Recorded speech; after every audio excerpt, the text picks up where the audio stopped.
તો ગીર સોમનાથના તાલાલા પંથકમાં ભાજપમાં ગાબડું પડ્યું। ઘુસિયા ગામે ભાજપના કાર્યકર્તાઓ આપમાં જોડાયા। અગ્રણી રામભાઈ વાજા તેમજ 70 લોકોનું બાપા સીતારામ ગ્રુપ આપમાં જોડાયું। ઘુસિયા જિલ્લા પંચાયત અને તાલુકા પંચાયતની ચૂંટણીમાં હાલ માહોલ ગરમાયો છે। આપ નેતા દેવેન્દ્ર સોલંકીના હસ્તે આપનો ખેસ ધારણ કર્યો। રામભાઈ વાજા તથા તેમની સાથે સતત સેવાભાવી કામ કરતું ગ્રુપ બાપા સીતારામ ગ્રુપ એના 60 થી 70 સભ્યો સાથે આજે અરવિંદ કેજરીવાલજીની કામની રાજનીતિને જોઈ અને બધાએ ખેસ પહેરી અને આમ આદમી પાર્ટીની અંદર એ પ્રવેશ કર્યો છે। તો નર્મદા જિલ્લા પંચાયતની 22 બેઠકોમાં ચૂંટણી પ્રચાર જોરશોરથી ચાલી રહ્યો છે।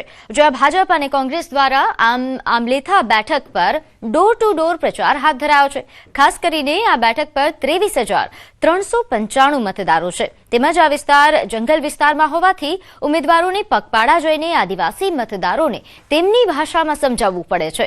ભાજપે આરોગ્ય સમિતિના ચેરમેનને રિપીટ ઉમેદવાર બનાવ્યા છે, જ્યારે કોંગ્રેસે નાંદોદ તાલુકા કોંગ્રેસ પ્રમુખને મેદાનમાં ઉતાર્યા છે। બંને પક્ષો એડીચોટીનું જોર લગાવી રહ્યા છે અને સમગ્ર જિલ્લામાં આ હાઈ પ્રોફાઇલ બેઠક પર સૌની નજર ટકેલી છે। મારા કાર્યો અને મને જે રીતના આવકાર મળી રહ્યો છે એ બદલ હું સમાજને ખૂબ ખૂબ આભાર માનું છું। મારો જે વિસ્તાર છે આમલેથા જિલ્લા પંચાયત એ ડુંગર વિસ્તારમાં આવે છે અને દરેક ગામ જઉં છું તો મારા જોડે મારા કાર્યકર્તાઓ હોય છે, એમાં ગામના લોકો પણ રસ લઈને અમારી જોડે આવે છે અને આ વખતે હું ખૂબ જંગી બહુમતીથી જીતીશ। આખા જિલ્લાની અંદર એમને કોઈ કામગીરી ના દેખાય એટલે લોકો અમે જ્યાં જઈએ છીએ લોકો અમને પ્રસિદ્ધ અમને સારો મળે છે। અમને લોકો કહે છે કે સામેના જે વ્યક્તિ કોઈ દાડા અમારે ત્યાં આવતા નતા અમતા જાનના ગયા છે એમ તે લોકો ચૂંટાઈને ગયા તારના અમારા વિસ્તારની અંદર કોઈ દાડા આવતા નહીં હતા એટલે અમને લોકોને બહુ સારો પ્રતિસાદ મળી રહે છે અને લોકો ઘેરે ઘેરે આવકાર મળે છે કે આજે હતા કોંગ્રેસ વાળા આવ્યા તે જે કામ કર્યું તે જ હજુ આ લોકો કોઈ ભાજપ સરકારની અંદર આ લોકો કોઈ કામ નહીં કરતું એટલે બહુ સારો અમને પ્રતિસાદ ઘેરે ઘેરે અમને મળે છે। જીતના કેવા દાવા? જીતના અમારે 100% અમથી જ આવે, 110% દાવા છે। તો હવે નજર કરીએ અન્ય સમાચારો પર। તો રાજકોટમાં જેતપુરમાં સ્વિમિંગ પુલમાં યુવકનું મોત થયું। કાગવડ પાસેના હેવન રિસોર્ટની ઘટના છે। 33 વર્ષીય યુવક જે અચાનક બેભાન થઈ જતા પાણીમાં ડૂબ્યો। સમગ્ર ઘટના સીસીટીવીમાં કેદ થઈ છે।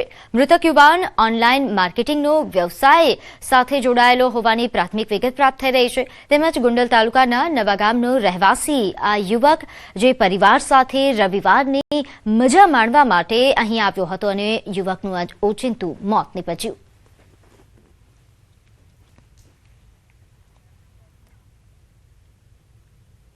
તો રાજકોટમાં વિંછિયા જસદણ રોડ પર રખડતા આખલાના કારણે અકસ્માત સર્જાયો। બાઇક સવાર રોડ પર જઈ રહેલા આખલા સાથે ટકરાયો। આખલા સાથે ટક્કર બાદ રોડ પર બાઇક ચાલક પછડાયો હતો। આખલા સાથે અથડાતા બાઇક ચાલકને માથામાં ગંભીર ઈજા પહોંચી। સમગ્ર ઘટનાના સીસીટીવી ફૂટેજ પણ સામે આવ્યા। હાલ ઇજાગ્રસ્ત યુવકની હોસ્પિટલમાં સારવાર ચાલુ છે।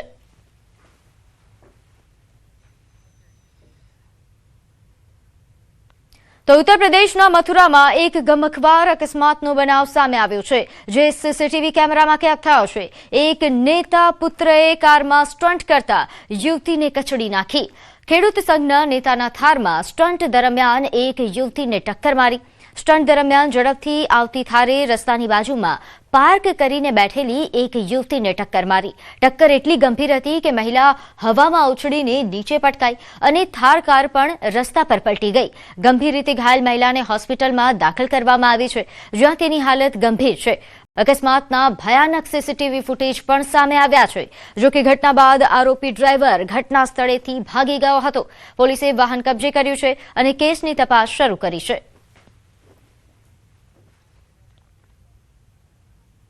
આગળ વાત કરીએ અમેરિકાના લુઇઝિયાનામાં એક અત્યંત દર્દનાક ઘટના સામે આવી। અહીં શમર એલિકન્સ નામના શખ્સે અંધાધૂંધ ગોળીબાર કરીને પોતાના 7 બાળકો સહિત કુલ 8 નિર્દોષ બાળકોની નિર્મમ હત્યા કરી નાખી। શ્રીવેપોર્ટ શહેરમાં પહેલા થયેલા આ ભયાનક હુમલામાં આરોપીએ તેની પત્ની અને અન્ય એક વયસ્કને પણ ગંભીર રીતે ઇજાગ્રસ્ત કર્યો છે. પોલીસના જણાવ્યા અનુસાર આ એક સંપૂર્ણપણે ઘરેલું વિવાદની ઘટના હતી, જેમાં હુમલાખોર આરોપી પણ પોલીસ પીછો કરી રહી હતી ત્યારે અથડામણમાં માર્યો ગયો છે.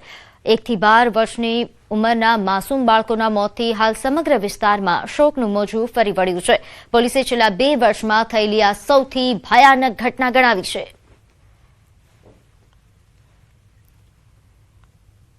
તો સુરતના પાંડેસરા વિસ્તારમાં મોડી રાત્રે ગંભીર અકસ્માત સર્જાયો. ચીકુવાડી પાસે રોડ ક્રોસ કરતા એક વ્યક્તિને બીઆરટીએસ બસે જોરદાર ટક્કર મારી, જેમાં 2 લોકો ઇજાગ્રસ્ત થયા હતા. તેમને તાત્કાલિક હોસ્પિટલ ખસેડવામાં આવ્યા હતા. અકસ્માત બાદ બસ ડ્રાઈવર બસ મૂકીને ફરાર થઈ ગયો. ઘટનાથી ગુસ્સે ભરાયેલા લોકોએ બસના કાચ તોડી નાખ્યા, જેના કારણે વિસ્તારમાં તણાવપૂર્ણ સ્થિતિ સર્જાઈ. લોકોનું ટોળું ભેગું થતાં પોલીસ તરત જ ઘટના સ્થળે પહોંચી હતી અને આગળની તપાસ હાથ ધરી હતી.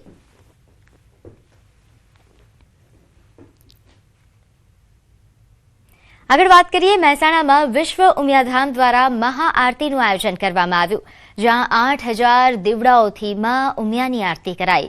સમગ્ર પરિસરમાં જય ઉમિયાના નાદથી સમગ્ર પરિસર ગુંજી ઉઠ્યું.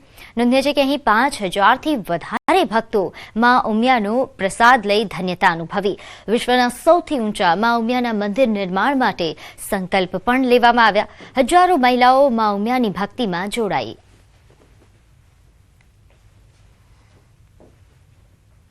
આજના માધ્યમથી મહેસાણાની અંદર ભવ્યાતિ ભવ્ય મહાઆરતીનું આયોજન તેના અનુસંધાને આજે યુવા સંગઠનની ટીમ દ્વારા જ્યારે કરવામાં આવ્યું છે, ત્યારે આ માધ્યમથી આપ સૌ જે કોઈ મિત્રો મારી વાત સાંભળી રહ્યા છે તે દરેક સનાતની હિન્દુને મારી નમ્ર વિનંતી છે કે આવનારા દિવસોમાં સનાતનની શક્તિને ઉજાગર કરવાના ભાગ અને સંકલ્પ સાથે આપ પણ એક સંકલ્પ લો.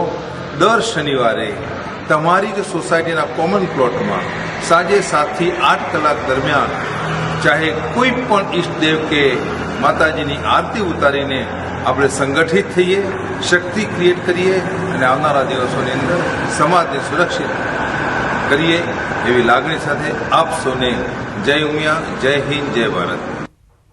તો અમરેલીના વડેરા ગામમાં અક્ષય તૃતીયાના શુભ અવસરે સમસ્ત ગ્રામજનો દ્વારા શિવ મહાપુરાણ કથાનો ભવ્ય પ્રારંભ કરવામાં આવ્યો.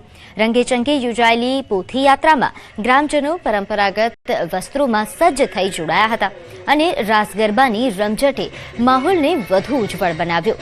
મહિલાઓએ પણ ઉત્સાહપૂર્વક ભાગ લઈને કાર્યક્રમમાં રંગ જમાવ્યો હતો. સ્થાનિક સ્વરાજ્યની ચૂંટણીનો માહોલ હોવાના કારણે ભાજપ અને કોંગ્રેસના સ્થાનિક ઉમેદવારો પણ આ પ્રસંગે હાજર રહ્યા હતા. ભાજપના ઉમેદવાર ડેની પરમાર ગ્રામજનો સાથે ગરબા રમતા જોવા મળ્યા, જ્યારે કોંગ્રેસના ઉમેદવાર મનીષાબેન સોહલિયા એ મહિલાઓ સાથે રાસમાં જોડાયા હતા, જેનાથી ધાર્મિક અને રાજકીય રંગનું અનોખું સંયોજન જોવા મળ્યું.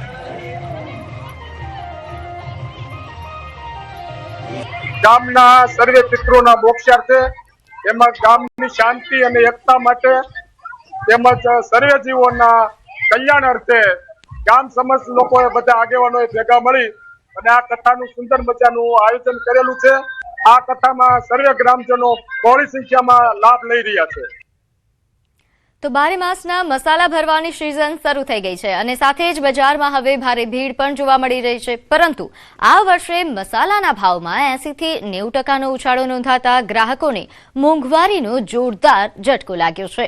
ખેડૂતો દ્વારા ઓછું વાવેતર અને ઉત્પાદન ઘટતા મરચા, હળદર આ ઉપરાંતના મસાલાના ભાવ બમણા થઈ ગયા છે. મસાલાના ભાવમાં 80 થી 90% તોતિંગ વધારો થતા ગૃહિણીઓનું બજેટ ખોરવાયું છે. ખાસ કરીને કાશ્મીરી મરચું, જે હવે 900 રૂપિયા પ્રતિ કિલો સુધી પહોંચ્યું છે.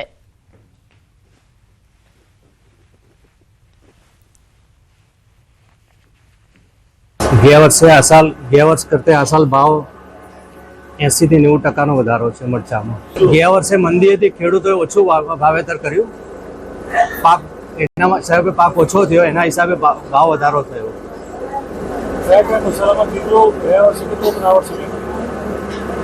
ગયા વર્ષે મરચામાં મંદી હતી વધારે, બહુ ઓવર મંદી હતી, એટલે ખેડૂતોએ ઓછું વાવ્યું. આ વર્ષે ખેડૂતો ઓછું વાવ્યું એટલે પાક ઓછો થયો, એટલે ભાવ એનો દોઢો થઈ ગયો. દોઢો ને ડબલ થઈ ગયો છે એમ ગણો. મસાલા બી ભાવ જણાવો ગયા વર્ષના વર્ષે. ગયા વર્ષે રેશમપટ્ટી મરચું હતું 200 રૂપિયા, આ વર્ષે સીધું 450 રૂપિયા, 400-450 રૂપિયા. જો કે ભેળસેળયુક્ત અને શુદ્ધ મસાલા માટે જાણીતા જોટાણામાં લોકો આજે પણ નજર સમક્ષ દળેલા મસાલા ખરીદવા માટે ઉમટી રહ્યા છે, કારણ કે આરોગ્યને પ્રાથમિકતા આપતા ગ્રાહકો મોંઘવારી હોવા છતાં ગુણવત્તા સાથે કોઈ સમાધાન કરવા તૈયાર નથી. મહેસાણાનું જોટાણા તેના શુદ્ધ અને ભેળસેળયુક્ત મસાલા માટે પ્રખ્યાત છે.